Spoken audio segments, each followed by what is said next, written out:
Hey, what's going on? My name is Coach Lee Hopkins. My pronouns are he, him, his, and you're listening to the Patterns of Possibility podcast. This is a podcast dedicated to helping you replace harmful patterns with new possibilities. In each episode, we'll explore topics that inspire you to be yourself, live your truth, and make lasting connections. In this episode, we're going to talk about introverts who envy extroverts. Are you one of those people who really looks at others who are taking the center stage and raising their voice and being all loud in public as somebody that you'd want to be because you're quiet and you're considerate about the words that you share, your thoughts, you really mull it over and you're just like, dang, I really wish I could be like that guy, that girl who stands up and says everything that's on their mind. When it comes to making relationships and meaningful connections, you two, the introvert and the extrovert, are not quite that different. You still have the same needs, wants, and desires. Let's talk about it. Are you ready? Let's go.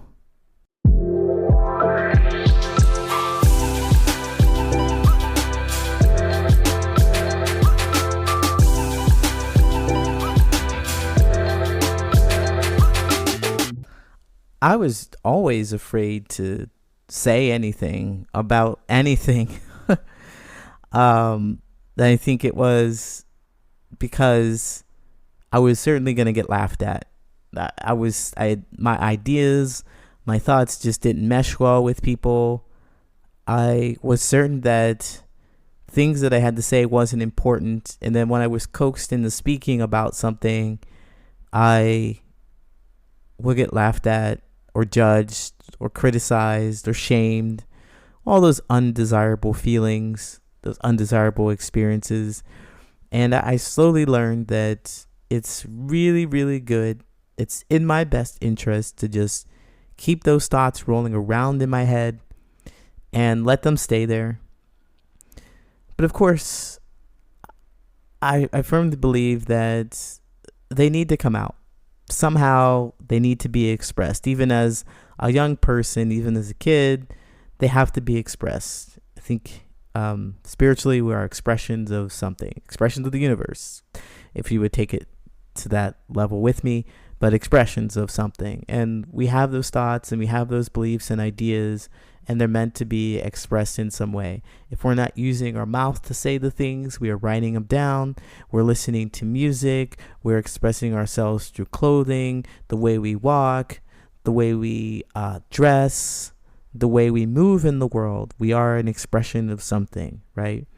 And so these introverts, I believe that for my own definition, so that we can stay together in definitions, just people who don't really express how they feel about things.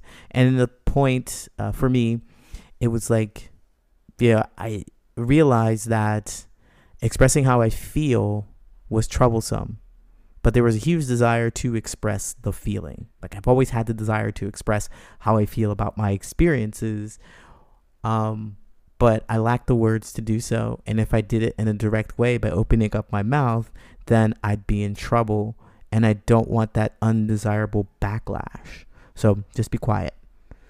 Or maybe, it's not even about, saying something that's hurtful to anybody or being angry. It's just saying the weird thing or the thing that rather no one else understands.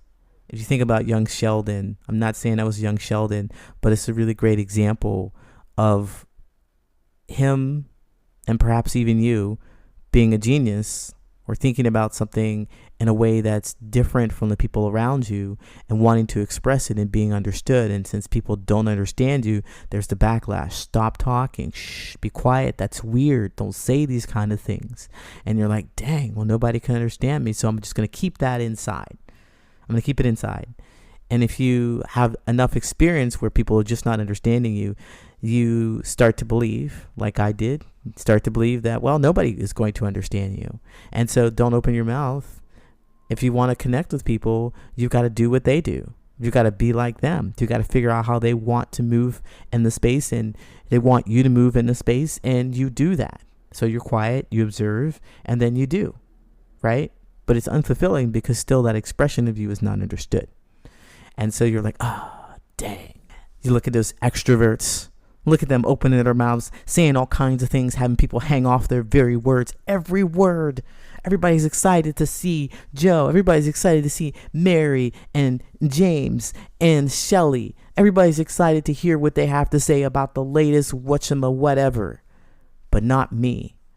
Those extroverts have it all. Look at how people are flocking to them. Look at how when those extroverts speak, that other people are listening, and even though they don't understand that, they go along with it. I want to be like that. I want to be like that person. I want to say what I want and have people understand. Yeah. Extroverts want that too. And that was what was going through my head, because I'd done that. I moved from being an introvert to an extrovert, and I think they call this something like an ambivert now, but I think there's a balance for all of us people. But anyway, for the definition that I have, introvert are those people who just are not interested in speaking to people who don't understand them. I shortened it, but you've had so many experiences where people just don't understand you, so you're not interested in talking to people who don't understand you. Like, you just know that most people aren't going to, so you don't take the time and energy to talk to them, right? That's what I think about when I think about introverts. But extroverts are the opposite, and they will just talk. They just got something to express, and they're just going to do it. Blah, blah, blah, blah, whatever. I've got people flocking around me because I have such a magnetic personality and so forth. And I wanted to do that, so I started to host karaoke. I enjoyed karaoke anyway. I like to sing. I wanted to express myself. And so I got on stage, many stages. I was kind of a little famous. I wasn't a little famous. Look, I don't have that great of a voice. But a lot of people in the Central Valley of California who were in the karaoke scene, drinking in bars, wannabe stars, knew who I was 10 years ago. I was not famous, okay? But a lot of people knew me, but they didn't know me. They would know my drink order. They would know what songs I want to play. Or songs I'd want to sing. They would know those things about me, but they really wouldn't know me. And I think that's true for a lot of extroverts as well. See, extroverts and introverts, they're not so different. They're not so different when it comes to connection. In fact, we all are searching and seeking meaningful connection. So although people saw me, they didn't really know me. They didn't understand what was going on around me because there were some things that I couldn't talk about that they wouldn't understand. Right? I still had that in me. And I believe that everybody has something like that. Everybody's hiding something. And they know something or they feel something that only a select few people in this entire world can really grasp and appreciate and accept and know. And I want to let you know that just because people are extroverted doesn't mean people around them do understand them. You think about all those celebrities who have thousands of followers, millions of followers, and thousands of friends, and maybe a few are in the inner circle that they tell their deepest thoughts and secrets with. We're looking for those people to share our deepest thoughts and secrets with, whether you're extroverted or introverted. So you're not off.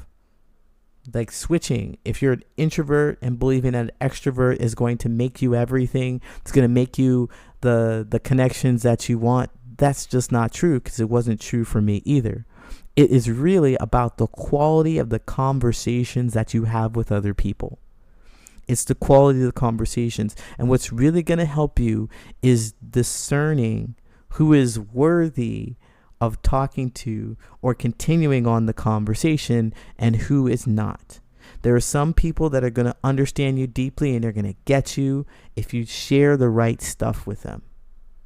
That goes for both introverts and extroverts, because sometimes these extroverts, they say whatever it is just to say it, just to get attention. They're longing for connection, but they'll settle for attention because they're needing it. And the introverts, they're like, yeah, I'll just read a book. I'll absorb more information because, well, I mean, I have the capacity for it, and nobody quite understands me as I am. So why share? There's a balance in that. There's a balance. And so I want to bring you to a balance. If you're an introverted person, it is worth it to speak. It is worth it to speak. You don't have to get on stage. You don't have to yell at a bunch of people. You just have to know. You have to use this bit of energy that you have to say the words, pointed, intentional words to a few people every so often to see if they can connect. Because I know as an introvert, you're going to be intentional with your time. You don't have the energy to be talking to everybody all the time. You want fulfilling and deep conversations more often than not, and you can find them as long as you start them. Because all these introverts are just kind of hanging out and not really talking to each other, waiting for an extrovert to talk to them. An extrovert talks about nothing, and you stay there as an introvert, absorbing the random stuff that they talk about. Yep. That's it. Okay, great. Thank you so much. I'm drained. Thank goodness I have this extroverted friend. Are you feel fulfilled? Do you feel understood? You didn't have any conversations of substance. You didn't say how you felt. You didn't talk about astrophysics or nuclear technology. You didn't talk about saving the environment. You didn't talk about anything that was important and interesting to you. Yikes. And this extrovert, they also just kind of wore their mask and they were faking. They were holding the conversation, talking about things and not being understood by you. You were just listening, but you weren't really understanding. That dynamic with the introvert-extrovert relationship it's kind of lame. It's only because you're not talking about who you really are, what you really like, what's important and interesting to you. So I submit to you, finally, as I go around and talk about this, I've been an introvert and I've been an extrovert, and now I'm more intentional. I'm more intentional about what I share with others. And I know that there are only a few people in this world that can deeply understand me. And I know how to get those people. I know how to talk to those people. I need to know what it is that I want to share and whether or not I want to move through the space. I don't have to yell as an extrovert. And I know it doesn't serve me to be absolutely silent and tucked away as an introvert. There's a fine balance in between, and you can find it.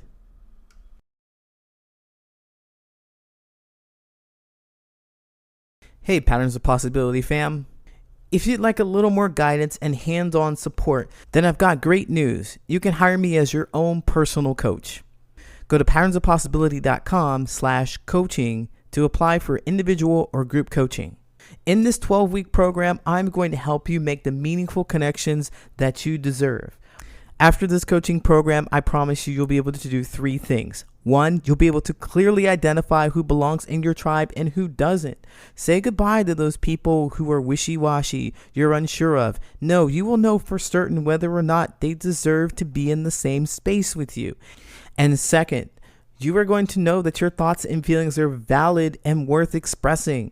So if you do have feelings about your friends not holding up boundaries or not holding up space for you or not meeting your needs, then you are not going to shy away from telling them. You will be able to communicate your boundaries in a clear, concise manner and advocate for yourself in your relationships. And finally, you are going to learn how to start and stop conversations with strangers and steer them towards topics that are interesting and important to you.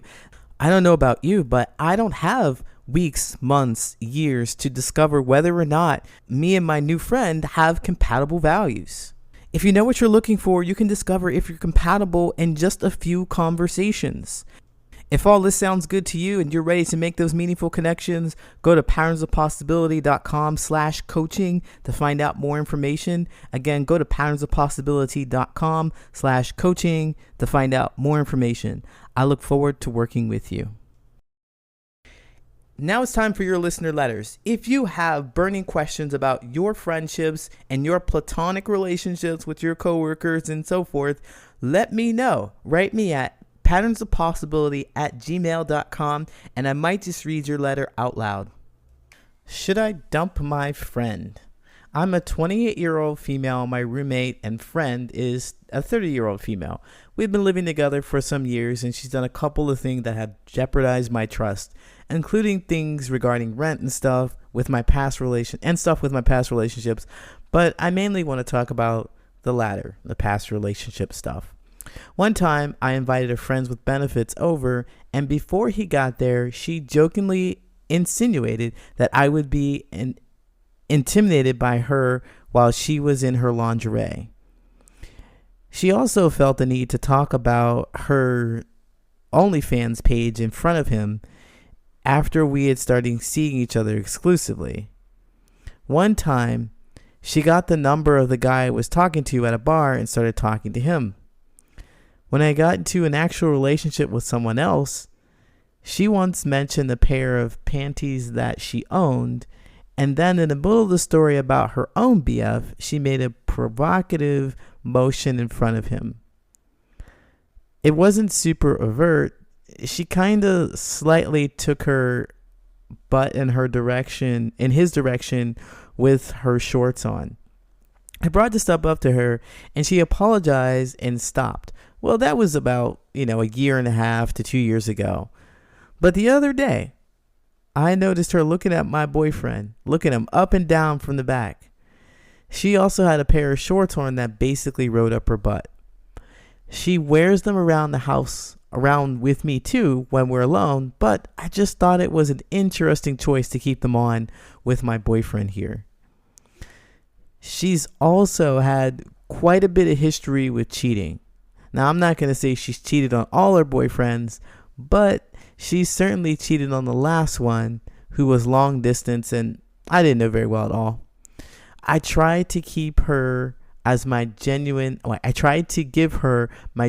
advice, but she just did what she wanted. And I figured as long as the bills were paid and we were on good terms, that isn't my business. That's the cheating. Cheating isn't my business. But looking back, part of me wonders if I should have taken my cues, packed up, and told her boyfriend. On the flip side, she has been there for me in other ways, and we've had lots of fun together. But thinking about those things makes me question the relationship. All right, should I dump my friend? And,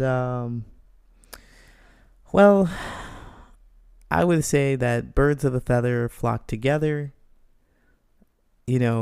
What am I saying here? Like, oh, you're a cheater or something like that. I don't know. That's not what I'm saying. But I know that people with similar values hang out together. Like, this is like the similar core values are the people that are most happier. They're happier and they're closer together because they understand each other.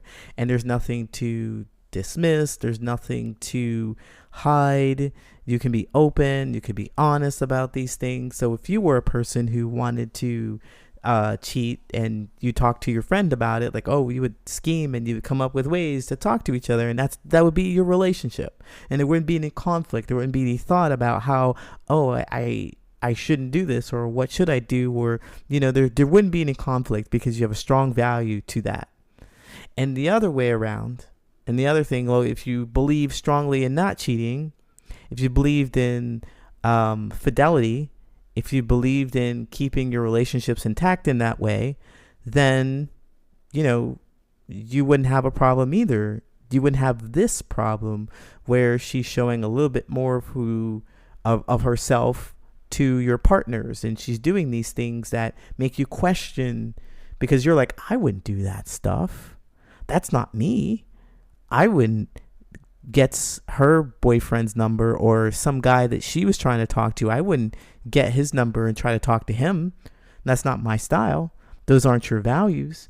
And you're hanging out with somebody who doesn't have the similar values that you have. And this is a strong value, it seems, or maybe it's getting there, because there's a lot of flags here for me. There's flags here for me, like how she's overtly flirting and she's not really paying attention to how you really feel about, or she's not exactly demonstrating the same values because she's wearing these booty shorts when your boyfriend is around, and you're like, I wouldn't do that. It's like, I think it's an interesting choice that you keep these shorts on. What is that? And you know that she doesn't have any regard for the maybe the traditional kind of relationships, say traditional, but the relationship and where there's monogamy involved and there's agreed monogamy. Like, you notice that because she cheated on her boyfriends and you're like, well, it doesn't affect me. It's not a big deal. It's not a thing. I don't need to do anything about it. And now you're at this point where you're like, oh, what's happening here? I feel like there's something off. That's because I think you have been ignoring the values that you have. And you're like, she doesn't share your values, but she pays the rent. I mean, having the rent on time is a strong value to have. I'm not going to lie. You know, making sure people are punctual and they have what they need, they can meet your needs in that way. But then you're realizing that, oh, there's something else going on up here because she's looking at my boyfriend a little too funky. She's looking at him a little funny way. And I don't like that because I know her history and I know that her values don't align with me. And I might not sleep with her boyfriend, but she might sleep with mine. And that make you feel uncomfortable and insecure. Of course you would. And do you want people that are close to you that might hurt you? Do you want people to be close to you? Do you want to invite them to live with you that might hurt you? And they're doing all the things, whether it's intentional or not, whether they're focused on making sure that it's about hurting you or not. They're going to do something because their values are different from yours. They're not even thinking about you and they're doing what they want to do regardless of how you feel. Do you want to share space with someone who does that? I wouldn't call those people my friends because there's something deep inside that I want to share with them and they can't hear. Like, hey, don't be dressing like that in front of him. Don't be making looks at him that way. You need to respect the fact that this is mine. Or like, I wouldn't do this to you. I don't want you to do it to me. I want to be able to trust that you have my best interest in mind. I want you to be able to trust that it's natural. Like, you don't have to do extra gymnastics, or you don't have to betray your values, or you don't have to, talking to your friend here, your friend doesn't have to betray their values because they already value what you think and what you feel. And when you tell them, they understand and appreciate that and know that what's good for you is also good for them. And it seems like this person doesn't notice that. They don't see that. So, yeah. Should I dump my friend? Yes. Downgrade that person. I would not want that person close to me because they're eventually going to do something that harms me, whether or not they pay the rent on time or not. They're going to do something that hurts. And you see us coming. So what I would ask you is what stops you from letting go? Is there something happening? Is there some history that you might have? If there's the history, then I want to encourage you to not look at the past. Look right here where you are and how you feel about it, and imagine yourself being with that person in the future, because they're not changing. Because in the past, it has been what it is.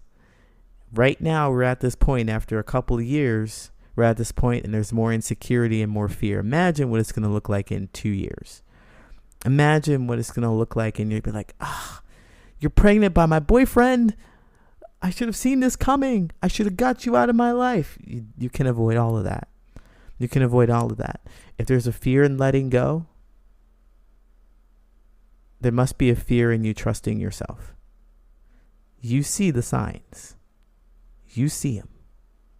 Hey, thank you so much for listening. If you like this podcast, share with someone who you think could benefit from this information, and follow me on social media. You can find me at Patterns of Possibility on all social media.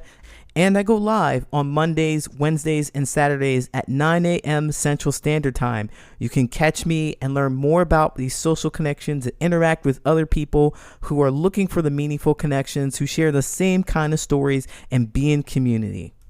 And don't forget to sign up for my newsletter at patternsofpossibility.com, where you will get actionable steps delivered to your mailbox every week.